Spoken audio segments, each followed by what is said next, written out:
చెప్పుకునే కూడా పూర్తిగా చేయలేదని మేము అందరం కూడా ముక్త కంఠంతో వాదిస్తున్నాం. ఎందుకంటే ఇదొక్క బీఆర్ఎస్ పార్టీ అని కాదు. ప్రతి ఒక్క గ్రామంలో ఎక్కడికి వెళ్ళినా ప్రతి ఒక్కరు చెప్తున్నదే. అది ఏ సంక్షేమ పథకం వాళ్ళు అమలు చేసినా అన్నా కానీ ప్రతి ఒక్కరు మీరు చూసుకోవచ్చు. ఒకవైపు బస్సులలో జరిగే కొట్లాటలు కాకుండా మిగతా ఉన్నట్టు అన్నిట్లలో కూడా వాళ్ళు జరుగుతున్నటువంటి అవకతవకలన్నీ వాళ్ళే స్వయాన పల్లెకు సంబంధించినటువంటి ఏదైతే ప్రభుత్వ అధికారులను పిలిపించి వాళ్ళు ఏదో మీటింగ్ లో పెడుతున్నా వాళ్ళని తరివి కొట్టుకుంటూ కూడా చాలా మంది అడిగినారు. ఎందుకంటే వాళ్ళు అడుగుతుంటే కూడా వాళ్ళు సమాధానం చెప్పకుండా కొంచెం మితిమీరినటువంటి సన్నివేశాలు కూడా మనం చాలా చూస్తున్నాం. ఇది మీడియాలో మీ మీడియాలోనే చాలా వరకు చూసినాం మనం కూడా. నేను ఒకవైపు ఈ ఇందిరమ్మ ఇల్లులు మొదలుపెట్టిన దగ్గర నుంచి కూడా మేము ఖచ్చితంగా ఇది జరగాలి మంచిగా. దీనితో పాటు గతంలో మేము ప్రవేశపెట్టినటువంటి సంక్షేమ పథకాలు కూడా అన్ని వీళ్ళకి అందాలని ఒక మంచి ఆలోచనతోటే మేము కూడా వీళ్ళని స్వాగతించినాం. కానీ జరిగింది ఏంటంటే ఇక్కడ క్లియర్ గా మీరు ఏ గ్రామానికైనా వెళ్ళి ఇప్పుడు కనీసం ఏదైతే ఇప్పుడు వచ్చినటువంటి పైలట్ ప్రాజెక్ట్ గా ఒక మండలానికి ఒక ఊరు తీసుకున్నారు.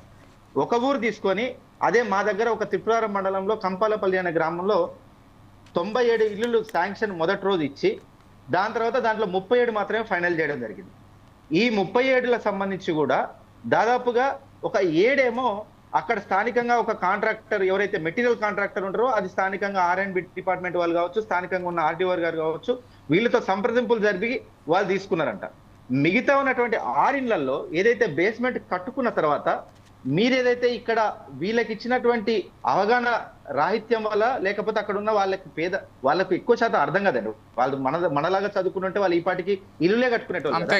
అక్కడ ఏం జరిగింది, ఒక ఇద్దరు ఏం చేసినారు, 600 SFT అన్న కాడ 630 SFTలో ఇల్లులు బేస్మెంట్ నిర్మించడం జరిగింది. ఈ రోజు ఇప్పుడు వాళ్ళ దగ్గరకు వచ్చి మీకు ఇది చెల్లదు, ఇది మీ మొత్తం 600 SFTలు ఉంటేనే చెల్తదని చెప్పేసి ఈ రోజు వాళ్ళకు పెడమొక్కం వేసేసి వాళ్ళ పక్కన పెట్టి వెళ్ళిపోవడం జరిగిందంట. వాళ్ళ పేర్లు కూడా చెప్తానండి, అది ఒట్టిగా వాస్తవం. త్రిపురారం మండలం మా నియోజకవర్గంలో కంపాలపల్లి గ్రామంలో ఒక ఇద్దరు లబ్ధిదారులు జానపాటి పద్మ, పెదమాము సునీత గారు, వీళ్ళిద్దరికి సంబంధించి లేదు మీరు 630 SFT వచ్చింది మీకు ఇంకా దీని నుంచి మీకు వర్తించాలంటే దాన్ని కూలగొట్టాలంటున్నారట. మా కేసీఆర్ గారు ఏదైతే మొట్టమొదట మేము తెలంగాణ సాధించుకున్న తర్వాత నీళ్లు నిధులు నియామకాలు, ఒకవైపు నీళ్లలో సక్సెస్ అయినాం, నిధులలో సక్సెస్ అయినాం, నియామకాల్లో కూడా సక్సెస్ అయినాం. దాని తర్వాత కరెంటు కావచ్చు, రైతన్న పరిస్థితులు, అందరి పరిస్థితులు ఆర్థికంగా అభివృద్ధి చేసుకున్న తర్వాత ఇల్లులు ఖచ్చితంగా వద్దామని ఈ 7 మొత్తం కూడా ఇల్లులు ఇవ్వాలని చెప్పేసి కూడా మేము ఇచ్చిన ప్రణాళికలు కూడా మాకు ఉండే. కేసీఆర్ గారు ఏం చేశారు, ఒకవైపు డబల్ 2 BHK అపార్ట్మెంట్లు కావచ్చు, ఇక్కడ ఇల్లులు కట్టడంతో పాటు ఏదైతే లబ్ధిదారులు కాన్స్టిట్యున్సీలలో, నియోజకవర్గాలలో, జిల్లాలలో ఉన్నారో వాళ్లకు కట్టలేని పరిస్థితులు ఉన్నారు కాంట్రాక్టర్లు కాబట్టి వాళ్ళకు మేము ఇల్లులు కేటాయిస్తున్నామని మేము ఆల్రెడీ ప్రకటించడం కూడా జరిగింది. దాన్ని మేము ఏ విధంగా చెప్పినాం, ఒక్కవేళ అక్కడ మేము లబ్ధిదారులు ఎవరైతే ఉంటారో మేము ఇచ్చిన దానికన్నా అదనంగా 2 రూమ్లు ఎక్కువ వేసుకున్నా కానీ మేము దానికి ఒప్పుకుంటాము అని చెప్పడం జరిగింది.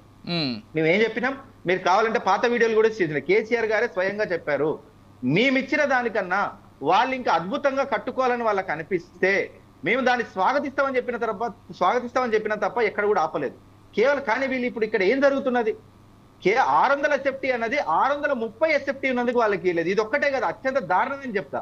అదే కంపాలపల్లి గ్రామంలో ఒక గుడిసెలో ఒక వ్యక్తి ఉన్నాడు, ఆయన సెకండ్ హ్యాండ్ కి ఒక ట్రాక్టర్ కొనుక్కున్నాడు, 2.5 లక్షలు పెట్టి ఒక ట్రాక్టర్ కొన్నాడు. ఆ ట్రాక్టర్ పెట్టి వాళ్ళ కుటుంబాన్ని సాస్తున్నాడు.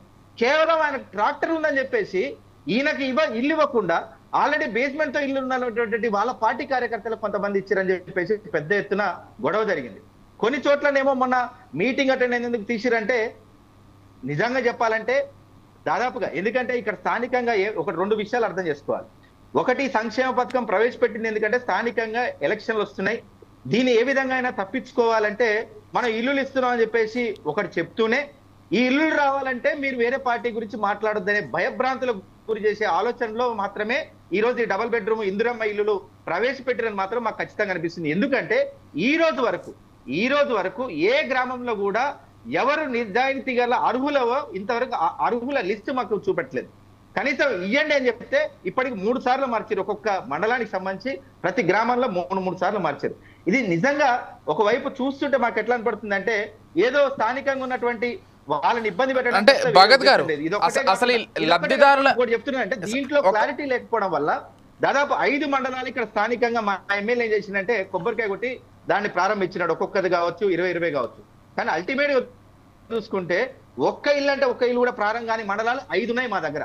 ఆయన బునాది కొట్టడం జరిగింది, కొబ్బరికాయ కొట్టిండు, అన్ని చేసి. అంటే భగత్ గారు ఒక చిన్న విషయం, మా దగ్గర ఆధారాలు ఉన్నాయి. అంటే అసలు ఈ లబ్ధిదారుల ఎంపిక ప్రక్రియ ఏ విధంగా జరుగుతుంది, మీకు ఏమైనా అవగాహన ఉందా? అంటే ఎమ్మెల్యేల ద్వారానా లేకపోతే ఆన్లైన్?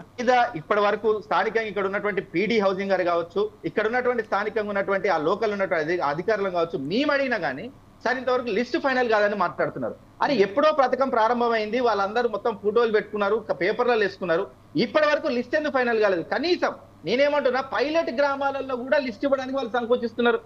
నేనేమంటున్నా, ఒకవైపు పైలట్ గ్రామాలలో కూడా మీరు లిస్ట్ ఇవ్వలేకపోతే ఈ రోజు మీరు ఏం చేస్తున్నట్టు నిజాయితీగా? వాళ్ళు లిస్ట్ ఇస్తేనే కదా తెలిసేది వాళ్ళు నిజాయితీ చేస్తున్నారో, వాళ్ళు ఇష్టం వచ్చేది చేస్తున్నారో, నిజంగా అర్హులకు ఇస్తున్నారో మాకు తెలుస్తుంది తప్ప వాళ్ళు ఇంతవరకు లిస్టే మా అందరికీ బయట పెట్టకపోతే మాకు ఎట్లా తెలుస్తుందని మేము. ఓకే భగత్ గారు, ఎస్ ఒక్కసారి రవి